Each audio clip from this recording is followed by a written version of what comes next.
Today, our debate is about tidying up in relation to Marie Kondo's infamous book, which I've read and loved. Netflix series that's gone viral across the world. The best Netflix series ever because she just says, okay, you do all the work and leaves. It's like it would have been so cheap to produce that show. So I am pro tidying up because, again, I'm the one who's read the book and I sipped the Kool-Aid for years, and Mitch is against this sort of notion of tidying up being this like cure. better for your life. Yeah. Okay. So you want me to go first? You got a timer ready? No. Okay, I can pop my timer open if that helps. I can pop my timer. I can pop my timer open. If that helps. We're not prepared today. I can pop my timer. Ready? You can hit go on that. And I'm gonna pop the timer. All right, so on. I am arguing that tidying is a waste of your time. Got my notes ready here. Waste, okay. LOL. Oh, can I start? Yeah. Okay. You're actually already started. Research in 2013, found that messy places actually stimulate creativity. What? So it makes for more fresh insights because like people who are really neat tend to play it safe. It's about having everything in order and everything going a certain way. Whereas when you're messy, your mind's more in a space of like, okay, things are a bit more free flowing. They're a bit more like I'm open to finding new ideas. And so that also links to something where creativity is linked to empathy. And they find that people who are more messy tend to have more empathy. In that same way that if you have rigid thoughts and you want things to be a certain way, you can't necessarily see why other people are different than you. So tidy people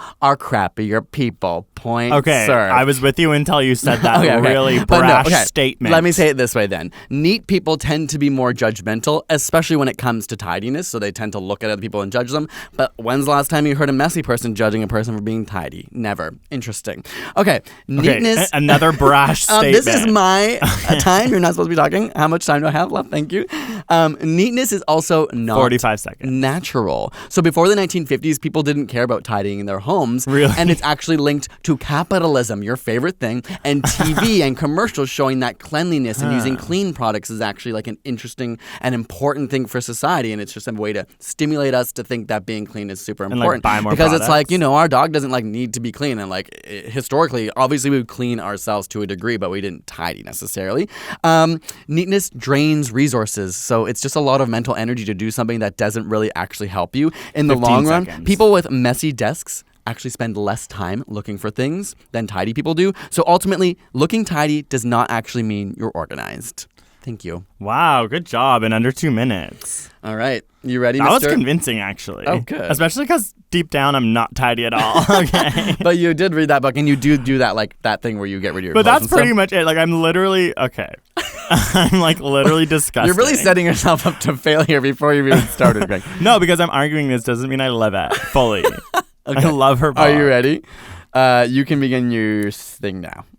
Okay, so the first thing I would say about the natural argument, it's like, oh yeah, people were not tidy before the 1950s. It's like, yeah, they were also disgusting and probably smell awful and probably had a lot more, bacteria going around, probably died earlier, probably got more sick. But let's move on to the Japanese art of tidying up. So when I read this book, I loved it, and it really did, I think, help me mentally to get rid of a bunch of donate so many clothes that I had, which was an amazing thing. Without this concept of tidying up, I think I would have just continued to gain clothes and objects and things and never even thought about giving them away. I think it's a really important thing that we all learn to do, which is know that we have so much stuff in our consumer culture and we need to donate it, give it away to free our minds. Okay, and now let's get into the science. You have I always do this. Okay. So first there was a study with a questionnaire that asked people about giving to charity and about whether or not they wanted to eat a chocolate or an apple. And depending on where they did the questionnaire, one group of people did it in a really messy space. One group of people did it in a very clean space. And as you might guess, because of the way I'm arguing, the people in the clean space were more likely to give to charity and more likely to choose the apple. So that's like a very scientific understanding of how being clean can help you, maybe think more positively, etc. I'm not going to say a brash statement here. I'm just going to explain the study. Okay. Another study found that women who described their homes as cluttered or full of unfinished projects 30 seconds. Oh my God, were more depressed, fatigued, and had higher levels of stress hormone cortisol than women who felt that their homes were restful and restorative. So just even having the concept of your house feeling clean can help you feel less depressed and feel more motivated in your day. Okay, now let's talk about making the bed. And do not come for me because I do not make the bed. You And have Mitch 10 does. seconds. People who make their beds every morning are 19% more likely to report having better sleep than people who don't make their beds. 5 seconds. So actually, that is like Marie Kondo always says, make your bed so you got a better sleep. Okay, let's do this. Time. How come in your 2 minutes you're so good? I'm always looking. I'm like, oh, he has 45 seconds left. Wow. Well, like, he said so much. Keep an eye on the time because you don't count down my time. So I'm like, I have to make sure I'm going through all the things as quickly as possible. Yeah, it's interesting that you're fighting for this point, but you've almost literally never made the bed.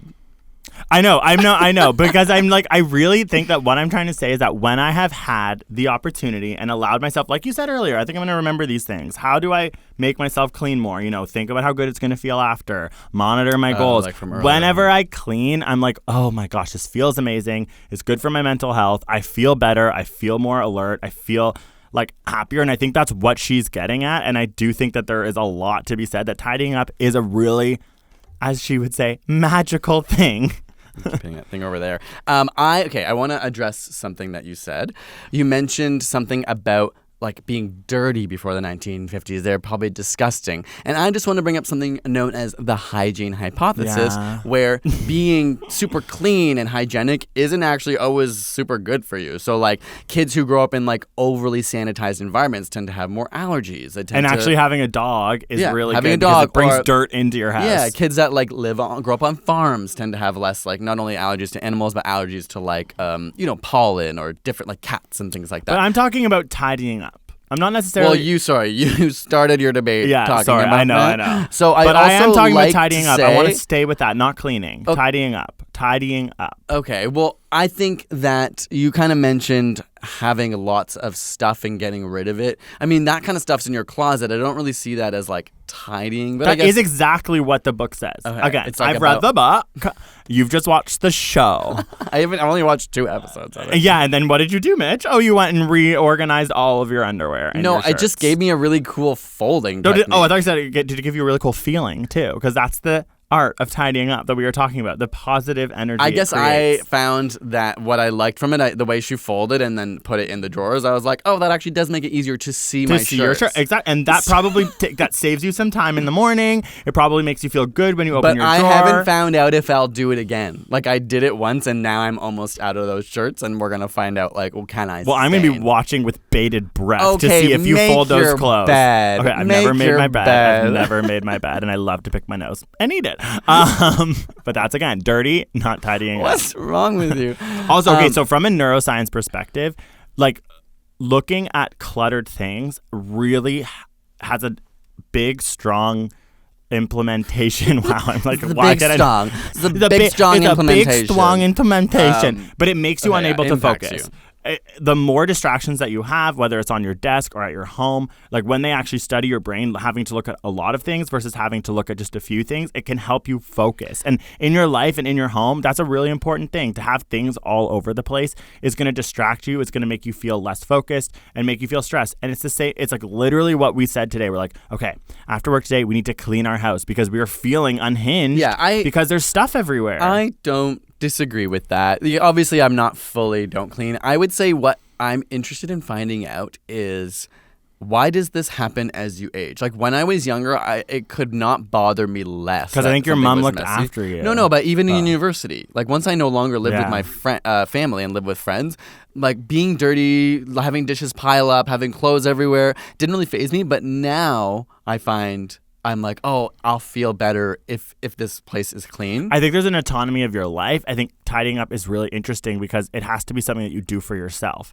And I think right now you don't live with roommates. I think that can hinder it a lot because you don't want to feel unfair. You don't want to feel like you're tidying up for other people. And you're trying to keep your own sort of like life organized. And now your life is bigger. You have a home that you want to keep organized. In that day and age, you maybe had a clean bed or a clean desk. I didn't though. Like that's the thing I've noticed. Like I personally have evolved over time to now actually think cleaning is important to me. Not like I'm not like a hardcore cleaner by any means. Tidying, but cleaning as well. That's another thing I actually will interrupt and bring up is like some people are tidy but they're not clean. Yeah. So that is an interesting point where it's like you actually also have to like clean your floor, clean your counters. Just like putting things to look nice is one thing, but for me, actually I do like things to be tidy. But another amazing thing about the tidying up about this book and everything is that we actually have so much crap, especially in North America and our cultures. Like the woman who writes this is from Japan. They have a very different way of living. Like they have small spaces. Things are very organized. Spaces. They really take a lot more attention to detail. And there's a lot of power in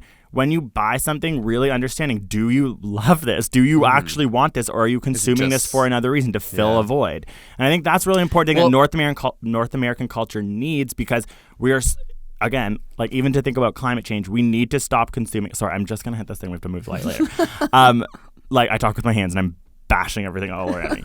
But we need to figure out how to consume less, and I think it's linked. I think if we can actually learn to love what we consume, really care about those things, get rid of the things we don't want, and keep things small and minimal, then I think it will actually help us to not buy so much crap all the time. Like I think about Christmas, I think like that stocking is the stuffers, most like all this interesting stuff. part of. Okay, weird that you went after Christmas, but it's interesting that the concept of tidying up is being proposed differently here. Like most people would consider tidying up when you put things in their place. Yes, and this is about getting nice. Rid of things you don't need. It's like tidying up your life. Which is very important. The only thing I will jump to your side about is that in the book, she talks about how your socks, she's like, you need to fold your socks, not like the way we all do. You need to like fold them because they've been on your feet all day and they've been hurt and trampled on all day, and they need to be put away nicely because think about it, they're going to get stomped. I'm like, the socks can't feel. So like there's parts of this book where I'm just like, okay, you've gone a little bit too far. No, but there's something nice about this idea of like taking care of your things. Like treating them like they're living. Yeah, I mean, not literally treating them like they're living, but for your own sake, being like, I like my things. Like that is a lesson I think you could use, because you're like a much more. Excuse me. No, you're much more abusive with your things. Like I have a harder time lending you my clothes because I'm like, they will come back broken. They will come back stained. But I also have a lot less things than you if you look into your cupboard. I don't think that's I'm true. so upset with your inability to Trump. You are like Trump. You just say things that are not true. If you walk into the closet, that's so rude. I have Marie Kondo tidied up 3 times in my life. And then you buy. I don't buy. This, I love this sweater. I bought this sweater and I wear it all the time. I have 3 sweaters. Your point? I have 3 sweaters. Okay, we're gonna go home and we're gonna categorize and see. Yes, and that's the part that I find crazy. I'm like, I look at your side. I'm like, oh my gosh, there's so much clothes. You have not Marie Kondo tidy up once. And if you did, I know that you have currently probably 20 pairs of pants, of which you don't wear 10. See, you're such an exaggerator. How many pants do you think you have? 6. Oh my God. I wear You are Trump. You can't say that. Okay. What we're going to do for like our social media promo or whatever this is side note is we're Instagram. literally we're going to post the behind the scenes and count. We are going to count. I think I actually have 6 pairs of pants and then probably like 3 or 4 pairs of shorts. Okay, this is such a lie, and we are going to do that. There's no other. Okay, we need to literally end this here. You're so angry. We are taking this onto Instagram. Well, no, because you're lying, and I don't want to pay attention. I can't believe you're so aggressive right now, and you're wrong, and I'm not lying, and you call me Trump, and I'm so mad at you.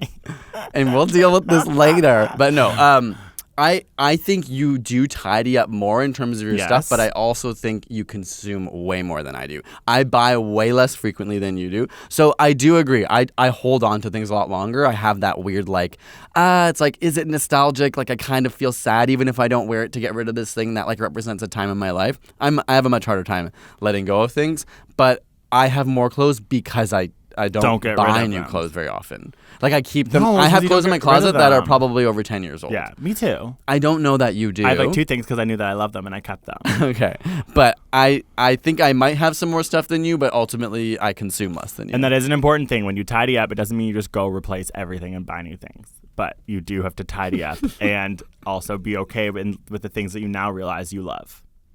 Right.